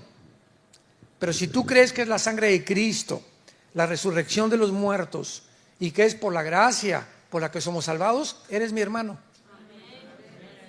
El título que tenga la botella no importa, sino el contenido que está en tu corazón. Entonces tú puedes llamarte presbiteriano e irte al infierno, puedes ser bautista e irte al infierno, puedes ser pentecostal o carismático e irte al infierno, porque no es el título ni la iglesia, es la vida de Cristo dentro de ti la que te da la salvación. ¿Me van entendiendo? Esto es muy importante de entender. Son principios elementales de doctrina cristiana. He aquí yo un misterio, dice el apóstol Pablo. ¿Qué es este misterio o esta verdad no revelada bajo el Antiguo Testamento? Que no todos vamos a dormir, pero todos vamos a ser transformados. La palabra dormir significa morir, pero vamos a ver más adelante por qué se usa dormir. En un momento, en un abrir y cerrar de ojos, a la final trompeta. Entonces, muchos detalles. Porque se tocará la trompeta y los muertos serán resucitados incorruptibles y nosotros seremos transformados. Porque es necesario que esto corruptible se vista de incorrupción y esto mortal se vista de inmortalidad. ¿Cuál es el misterio que nadie sabía y que solamente un hombre le fue revelado por el Espíritu Santo? Que habrá una generación dentro de la iglesia, no del Antiguo Testamento. Desde Pentecostés a nuestros días va a haber una generación. Yo creo sinceramente que somos nosotros, que no vamos a gustar lo que es morir. No vamos a saber lo que es, vamos a atravesar el túnel de la muerte sin experimentar la muerte. De repente millones de personas en el mundo van a desaparecer. Se va a caer tu saco, tus chanclas, tu anillo de casado, pilotos que van a tener que chocar los aviones porque el piloto desapareció, tráfico en las calles, congestionamiento en los medios de comunicación. El mundo va a quedar como loco. Ya saben ustedes qué van a explicar, ¿verdad? Se los llevaron los ovnis. No es coincidencia que desde 1946, 2 años antes de que Israel se independizara, comenzó a propagarse la propagación de ovnis. Y estos ovnis, objetos voladores no identificados, lo atribuyen a seres extraterrestres. Y hasta ahí decimos amén, amén.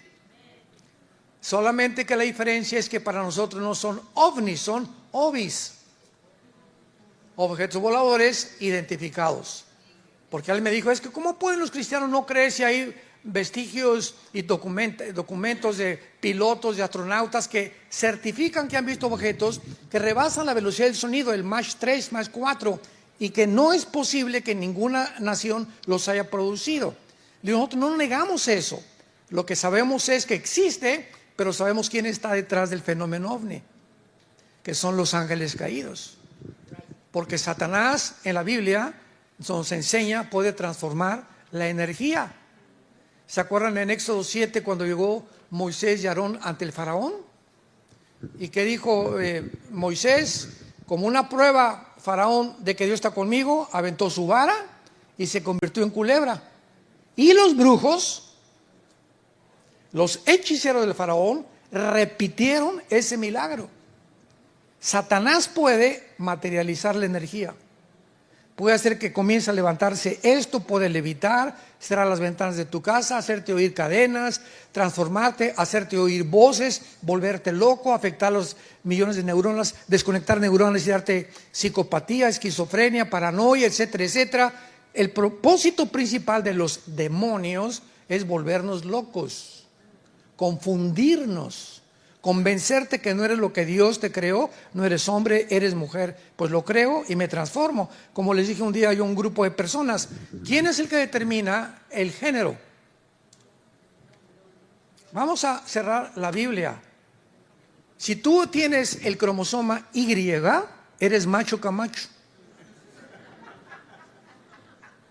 Las mujeres tienen el cromosoma XX.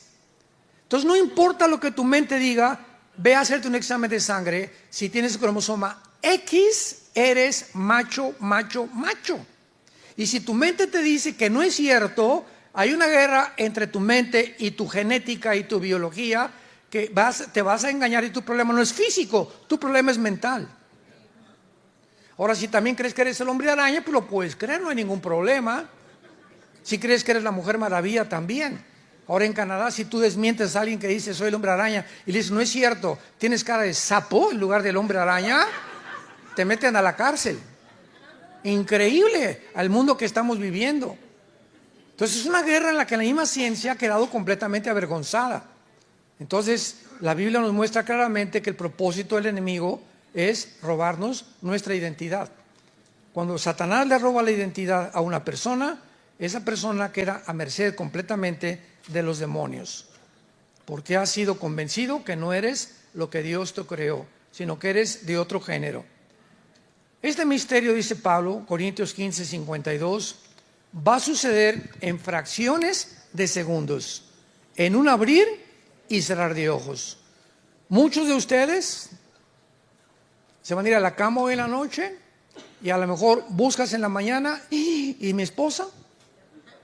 ¿Ya ves, cabezón, que no entendiste? Y mi esposo, mis papás, todos los niños van a desaparecer de los cuneros, todos los niños se van a ir, van a desaparecer de todos los hospitales, de todas las incubadoras, todos los niños menores de edad se van a desaparecer. Va a haber un caos en el mundo, principalmente en este país, donde se considera que hay el mayor número de cristianos en el mundo. En Europa no va a afectar tanto porque no hay tanto cristiano en Europa. Pero ahorita los países como Estados Unidos, China, Irán, que la iglesia está creciendo cristiana tremendamente, a pesar de ser un caos Irán, increíble lo que Dios está haciendo en Irán y en China, de los miles de cristianos que se están convirtiendo. En un momento, en un abrirse de ojos, porque se tocará a la final trompeta. Cuando dice la final trompeta, muchos han escrito que es la trompeta del Apocalipsis, Apocalipsis 15. Y esto es imposible porque las trompetas del Apocalipsis son de juicio. Y la trompeta que está hablando aquí se refiere a Rosh Hashanah, que es la quinta trompeta, la cuarta trompeta, porque es Pascua, número 1, los panes sin levadura, los primeros frutos y Pentecostés. Son las 4 fiestas que ha cumplido Cristo. Faltan 3 fiestas, las de septiembre y octubre, que es el mes de Tishri. Y la próxima fiesta es Rosh Hashanah o las trompetas. Y si tú ves al libro de los Números en el Antiguo Testamento, cuando Moisés reunía al pueblo, se tocaban trompetas, porque no había Twitter, ni había Instagram, ni había nada. Imagínate, casi 2 millones de personas, nos tenemos que ir. Entonces había un sonido con el shofar que decía así, cuando era constante, sin parar, significaba, córrale, escuchen cerca del campamento, porque tenemos que huir. Vamos a ser asaltados por una tribu enemiga. Y cuando era era para órdenes que Moisés tenía que darles al pueblo. Entonces el pueblo sabía que a través del shofar eran llamados para una emergencia o para una convocación de una reunión. Y Rosh Hashanah es la 100ª trompeta, la última trompeta que toca en la fiesta de las trompetas. Por eso muchos creen que si el rapto viene va a ser entre septiembre y octubre. No hay nada de aquí, nada dogmático, ¿verdad? Pero es posible que esté relacionada con la fiesta de las trompetas, porque dice a la final trompeta, los muertos serán resucitados, incorruptibles, y nosotros seremos transformados. O sea, de repente, tal vez ahorita en el próximo minuto o hoy en la noche, todos los muertos, que tus papás, tus hermanos, abuelos que murieron en Cristo, van a ser primero que nosotros, van a ser sacados de las tumbas al cielo con Cristo. Luego nosotros, inmediatamente, el cuerpo no va a morir, pero tiene que ser transformado, porque cuando vamos a pasar a otra dimensión que no tiene las leyes físicas que actúan en este mundo, no podemos adaptarnos a vivir en el cielo con el cuerpo que tenemos. Este cuerpo es corruptible, sujeto a la muerte celular, porque el pecado, el paga del pecado es la muerte. Entonces tu cuerpo tiene que ser cambiado para poder entrar al cielo con Dios, al nuevo ambiente donde vamos a vivir. Y por eso va a ser nuestra transformación instantánea. Pero instantánea tendremos un cuerpo nuevo, igualito al de Rambo. Vamos a ver qué tipo de cuerpo vamos a tener más adelante. Esto es muy interesante. Ahora vayamos a Primera de Tesalonicenses, capítulo 4, donde Pablo ya nos da detalles de la doctrina del rapto o del arrebatamiento. Primera de Corintios 4, Tesalonicenses 4, versículo 13 al 18. Tampoco queremos, hermanos, que ignoren acerca de los que duermen, para que no se entristezcan como los otros que no tienen esperanza. Porque si creemos que Jesús murió y resucitó, así también traerá Dios con Jesús a los que durmieron en él. Por lo cual os decimos esto en palabra del Señor, que nosotros que vivimos, que habremos quedado hasta la venida del Señor, no precederemos, o sea, no vamos a ser antes de los que durmieron o los que murieron, porque el Señor mismo, con voz de manto, con voz de arcángel y con trompeta de Dios, descenderá del cielo, y los muertos en Cristo resucitarán primero. Luego nosotros, los que vivimos, los que hayamos quedado, seremos arrebatados. Apunta la palabra arrebatado, es arpazo en el griego. Arpazo, como suena, como el arpazo de un tigre o de un león. En el latín es raptarus, por eso se dice rapto. O sea, rapto y arrebatamiento son sinónimos. Se puede decir de las dos maneras. Seremos arrebatados. Y la palabra arpazo significa ser sacado de en medio súbitamente. Así, eso es lo que significa rapto. Que de repente llegas a un niño y le quitas así el dulce. O viene un león y hace con el zarpazo y mata a una persona inmediatamente. Eso es lo que significa la palabra arrebatados. Súbitamente, arrebatados, sacados de en medio, juntamente con ellos en las nubes, para recibir al Señor en el aire, por el amor de Dios. En el aire. En la segunda venida de Cristo Zacarías 14, bajaremos con él y pondrá sus pies en el monte de los olivos. O sea, el rapto y la segunda venida de Cristo son dos eventos distintos. El rapto viene por nosotros, no toca el suelo, lo encontramos en el aire, nos vamos allá mientras pasa la tribulación, estaremos en el tribunal de Cristo, las bodas del Cordero, Apocalipsis 19, y cuando termine el mundo en la tercera guerra mundial, bajamos con él antes de que nos autoextingamos para establecer el reino mesiánico o el reino milenial. Esa es la cronología bíblica o la secuencia de los eventos proféticos de la palabra de Dios. El Señor mismo descenderá del cielo, luego nosotros seremos arrebatados con ellos para recibir al Señor en el aire. Y así estaremos siempre con el Señor. Por lo tanto, aliéntense unos a los otros porque esperamos al anticristo. ¿Eso dice? Oye, por favor. ¿Cuándo viene el anticristo? No me importa cuándo venga el anticristo.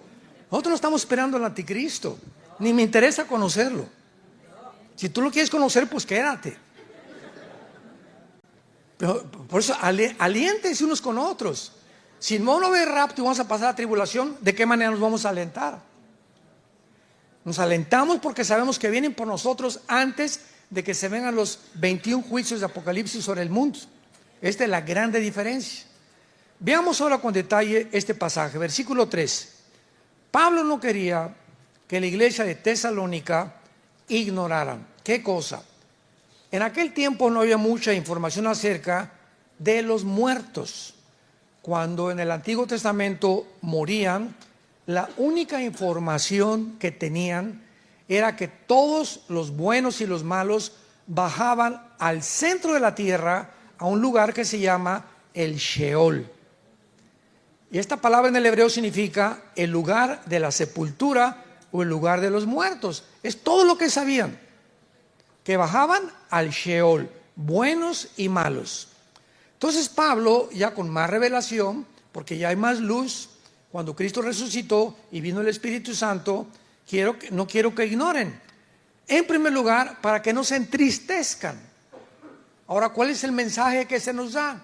Si se muere tu hijo, tu esposa, tu pariente, etcétera, etcétera, es lógico que lloremos. Y nunca te aguantes el llorar. No me voy a aguantar, porque te haces un daño terrible emocional y psicológicamente. Llora, ¿verdad? Porque es lógico que lloremos. Sin embargo, no guardamos luto 6 meses. Yo recuerdo la abuela que teníamos materna, se vestían de negro las señoras. Y les preguntabas, ¿por qué estás de negro? Porque hace dos años se murió mi esposa. Oye, ¿para qué sigues con el luto, verdad? ¿Por qué? Porque no conocen la Biblia. Igual que un cristiano, el Día de Muertos, un cristiano nunca regresa a un cementerio. Ni a llevarle flores, ni a llevarle mole al muertito. Como el Día de los Muertos. Yo les he contado un chiste de la India María. En México es muy famoso. El Día de los Muertos, que acaba de pasar ahora, creo que es el 31 de octubre, ¿verdad? El 2 de noviembre, estaba la India María, pues con su olla de mole, y llega la señora Pompidou, así muy elegante, con un ramo de flores, y va pasando la señora Pompidou y le dice, India bruta, ¿cuándo crees que tu muertito se va a tragar el mole? Y le contesta a la India María, ¿cuándo venga el suyo por las flores? O sea, tanto los ricos como los pobres en el mismo paganismo, uno llevándole flores y el otro llevándole comida. O sea, es absurdo, ya sabemos, no hay nadie ahí, está vacío, o sea, son gusanos los que están ahí. El momento que se muere tu persona, ahí salimos, vamos a verlo el alma y el espíritu inmediatamente. Y ahí van a llorar y abrazando el cajón, ya no hay nadie en el cajón, ya no hay nadie en el ataúd, ya no hay nadie en la funeraria. Se acabó y esa persona está o en el cielo o en el infierno. Por eso ya no regresamos nunca al cementerio, porque es absurdo llegar y pararte frente a la tumba. Ay, mi Juanito, por aquí, por allá. Ni te están oyendo los gusanos de Juanito. Juanito ya no está ahí. Juanito está en el cielo o está en el infierno. Muy bien. No quiero que, hermanos, ignoren acerca del escudero, para que no se entristezcan como los otros que no tienen esperanza. El cristiano perdemos seres queridos, ¿cuál es nuestro consuelo como cristianos? Saber, porque dice el versículo 14, si creemos que Jesús murió y resucitó. Hay un sí condicional, ¿ya lo vieron? Si realmente eres cristiano y crees que Jesús resucitó, entonces tu pariente está en el lugar, y ese es el consuelo, mucho mejor que aquí. Mi mamá está descansando, mi papá está descansando, gracias a Dios. Mi hermano está descansando, mi ex esposa está descansando, mi esposo está descansando. Entonces no tengo por qué vivir, tengo que seguir viviendo. No, esa tristeza no nos ayuda en la vida. Estás triste una semana, 2 semanas, un mes tal vez, pero no vas a pasarte toda la vida. Hace 2 años estoy vestida de negro porque se murió mi esposo, se murió mi esposa. Entonces les escribo para que no nos entristezcamos como los demás que no tienen esperanza. Y le lloran 3 años y 4 años y van al panteón porque no saben que está en un lugar mucho mejor. Entonces tenemos una esperanza nosotros, que nuestros difuntos cristianos están en un lugar mucho mejor. Y el solo pensamiento de que está disfrutando con los ángeles y todo mi familiar o el pariente, eso me da paz y me da consuelo para seguir viviendo. No podemos toda la vida vivir amargados por alguien, porque tenemos una esperanza de la resurrección de Jesucristo. Por lo cual les decimos en palabra del Señor que nosotros que vivimos, que habremos quedado, no precederemos a los que durmieron, porque el Señor mismo va a ser el mismo Señor Jesucristo que resucitó y ascendió al cielo, quien va a bajar del cielo. El mismo Señor Jesús va a bajar del cielo. Y dice la Biblia, ya no con voz de, por favor, les ruego, va a venir con voz de manto. O sea, mandando ¿qué cosa? Que lo alcancemos en el cielo. Vámonos, vamos a oír tal vez la trompeta o el shofar, y en ese momento nos vamos con él. El arcángel Miguel vendrá con él, con millones de ángeles por nosotros también.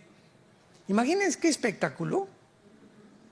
Ni un sueño, ni una película, nadie podría describir el gozo tan grande que vamos a experimentar al estar con Jesús. No vamos a creer ni siquiera que estamos muertos. O sea, ¿dónde estoy? Con Jesús y los ángeles y el arcángel Miguel y todo. Vámonos y nos vamos hasta el tercer cielo con él. Y ya se acabó tristeza, se acabó enfermedad, se acabó lloro, se acabó todo completamente, porque estamos ya para siempre con el Señor. Ahora, hay una pregunta muy importante, porque hay mucha gente que enseña como una secta que se llama los Testigos de Jehová. No son cristianos, es una secta que fundó el juez Rutherford, y tiene la Torre Vigía, una revista que se edita en Nueva York y que enseña que Jesús no es Dios y que nosotros no tenemos conciencia después de morir. Vayamos a Apocalipsis capítulo 6. Y la Biblia nos va a enseñar en esta tarde que cuando tú mueras y cuando yo muera, esto es increíble, vamos a mantener conciencia de quiénes somos. Síganme con mucho cuidado. En otras palabras, fíjense en esto. Cuando tú mueres, ¿qué te comen los gusanos? El cerebro. ¿Sí? Sí, claro, ¿cómo que no? Será Supergirl, ¿verdad? Nos comen todo, o sea, puros huesos, ¿no? Ahora, ¿por qué la Biblia nos describe que cuando estamos con el Señor seguimos pensando, seguimos oyendo y seguimos viendo si los gusanos nos comieron los oídos, los ojos y el cerebro? La pregunta está, ¿en dónde están los pensamientos entonces? En el alma, no están en el cerebro. Seguimos manteniendo la conciencia porque nuestra conciencia no está ubicada en ningún órgano del cuerpo, ni en el cerebro tampoco. Supera esta y trasciende el elemento que Dios nos puso, que se llama el alma, que lo vamos a ver, que es el alma, que cuando despertemos o estemos en la muerte, voy a saber que yo soy. Yo soy Armando, nada más que ya después nos van a cambiar el nombre, lo que tú quieras, en el tribunal de Cristo, pero vamos a tener conciencia que somos nosotros.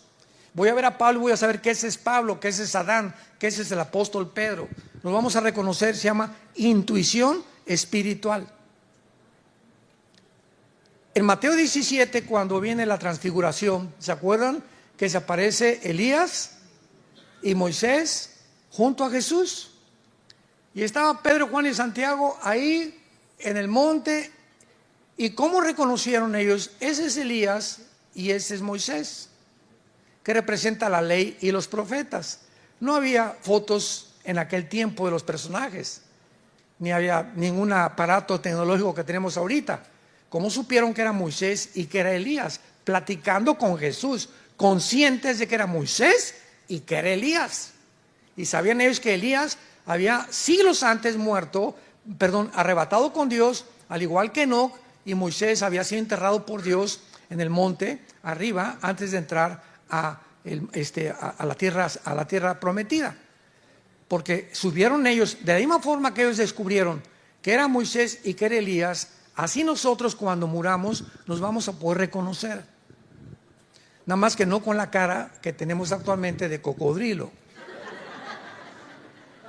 Ni tan feos como estamos, ni las mujeres, ¿verdad? Bonitas van a seguir siendo bonitas, pero nosotros todavía vamos a ser más guapos todavía, si Dios quiere. Entonces, esto nos muestra en Apocalipsis 6, versículo 9, quinto sello. Vean ustedes lo que la Biblia nos revela. Dice el apóstol Juan, cuando abrió el quinto sello, vi. Juan ya está viendo, no con ojos terrenales, con ojos celestiales, porque él fue sacado en el espíritu de Patmos, de la isla de Patmos, donde él estaba exiliado. No había muerto Juan, fue sacado de su cuerpo en el espíritu, y en el espíritu y en su alma vio en el cielo, en el altar, las almas de los que habían sido muertos por causa de la palabra de Dios y por el testimonio que tenían. Y vean ustedes, estas almas o estos seres humanos en el cielo estaban clamando, estaban hablando, tenían cuerdas vocales. ¿Y con quién platicaban? Con Dios. Clamaban diciendo, ¿hasta cuándo, Señor? Santo y verdadero, no juzgas y venga nuestra sangre en los que moran en la tierra.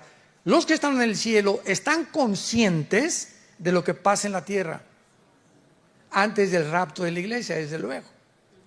Y cuando ellos están conscientes, le están pidiendo a Dios, Señor, ¿cuándo se acabará tanta violencia, tanta muerte, tantos secuestros, tantos crímenes? Y así como nosotros todos los días, ojalá que ya venga Cristo, por favor ya ven, Señor. Este mundo es un basurero, está de mal en peor. En el cielo, estas almas tienen todavía en su corazón el poder ver a un mundo transformado como los que estamos aquí abajo en la tierra también. Y entonces, ¿qué les responde Dios? Seguramente vinieron los ángeles y se les dieron vestiduras blancas. Y se les dijo, vean la orden, descansen todavía un poco de tiempo. ¿Hasta cuánto? Hasta que se complete el número de sus consiervos y hermanos que han de ser muertos como ellos. O sea, hasta que el anticristo acabe de matar a todos los judíos y a todos los cristianos. Hasta entonces vendrá el reino mesiánico, no antes. Y esto lo vemos en Apocalipsis 7, cuando Juan ve una multitud de toda tribu y de toda nación que están en el cielo, salidos de la gran tribulación. Va a ser el holocausto más horrible y más grande que Israel en su vida haya pasado. Se llama la gran tribulación. Y entonces se les dijo que descansaran hasta que se completara el número de sus hermanos, que también iban a ser muertos como mártires, igualmente que ellos. Ahora vayamos al libro del Génesis, capítulo 25, y veamos qué pasa a la hora de la muerte. Literalmente, ¿qué pasa a la hora de la muerte? Versículo 8 y versículo 17, Génesis 25. Y exhaló el espíritu y murió Abraham en buena vejez, anciano y lleno de días, y fue unido a su pueblo. Apunta la palabra espíritu en el hebreo, es como suena, ruach. R Raúl, U-A-C-H. Pero la CH en el hebreo se pronuncia como J, ruach. Es la palabra para espíritu en hebreo. Entonces vemos que aquí, cuando muere Abraham, sale de él, ¿qué cosa? Un espíritu. Y al mismo tiempo lo estaban esperando sus antepasados. Y fue unido a su pueblo.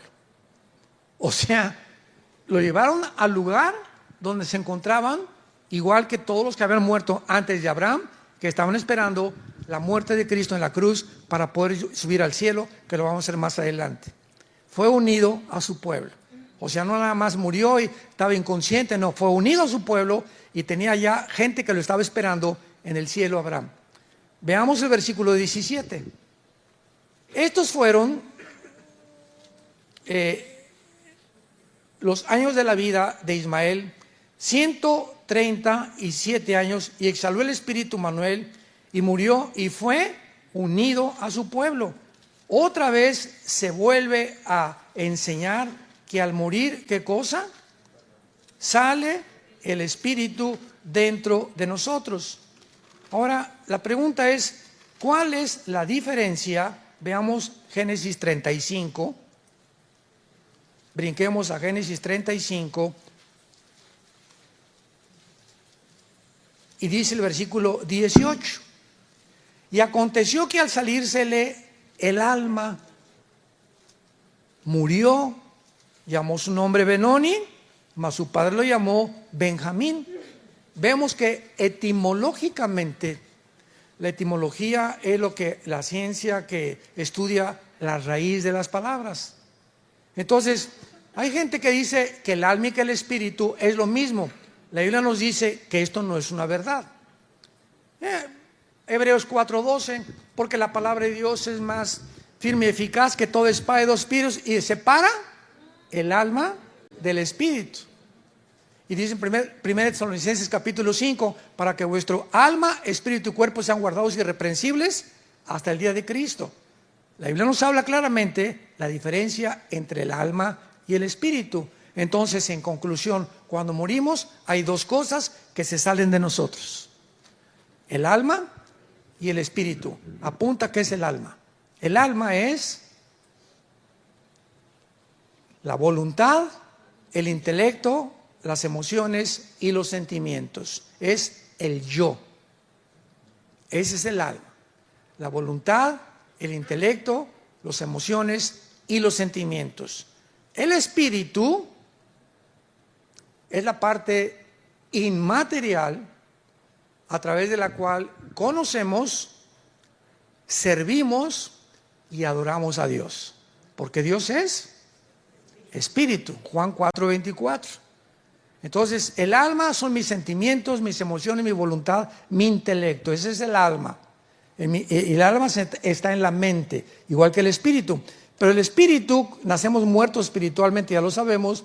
Cuando recibimos a Cristo, se vuelve a prender el foco, el espíritu resucita entre nosotros y podemos, desde que tenemos a Cristo, conocer la Biblia, leer la Biblia y tener contacto con Dios y adorar a Dios.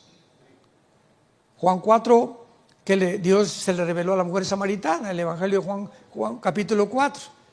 Mis padres adoraron allá, Señor. Y ustedes dicen los judíos que en Jerusalén, mujer, le dice Jesús, llega la hora cuando ni los que están acá ni allá van a adorar al Padre, porque mi Padre es espíritu. Y los que adoran en espíritu y en verdad, lo tienen que adorar. Oye, ¿cuál es la verdadera religión? ¿Los católicos o los evangélicos o la bautista o la presbiteriana? ¿Sabes una cosa? Dios es espíritu. Y tú puedes estar debajo de un árbol con dos personas y ahí hay una iglesia. ¿Por qué? Porque Él es espíritu y se le adora no dentro de un... Por eso, vamos al templo, por el amor de Dios, quítense esa palabra ya. La iglesia no es un templo, el templo somos nosotros. Esto es una construcción. Y las construcciones son hechas por los hombres. Hechos 17, Dios no habita en templos hechos por manos humanas.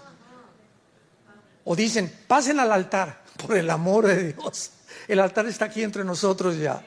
Ya no hay ningún altar. El altar era cuando se ofrecían los sacrificios. El altar, último altar fue la cruz. porque es el lugar del sacrificio. Entonces dicen, pásenle al altar o pasen a hincarse aquí a servir a Dios o a traerle a Dios el amor, por el amor de Dios. Ni es un santuario, ni es el altar, ni es un templo. ¿Cuánta ignorancia de la Biblia?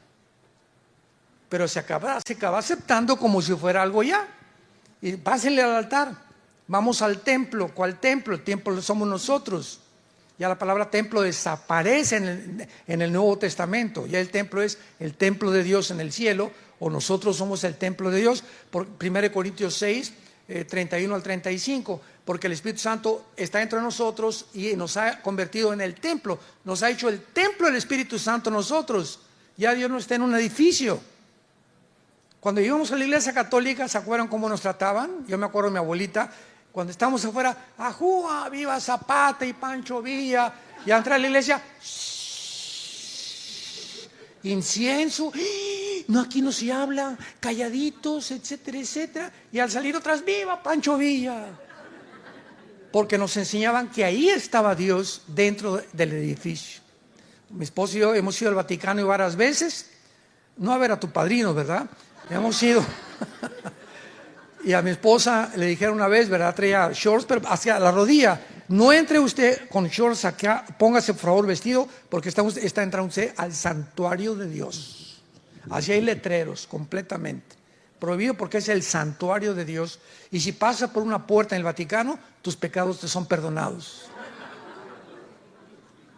Vean todo es qué cosa producto de la ignorancia de este libro. Erráis ignorando las Escrituras y el poder de Dios. Qué responsabilidad tan grande tenemos los cristianos de conocer la Biblia. Ahora la pregunta es, ¿cómo será nuestro cuerpo? Vayamos a Filipenses.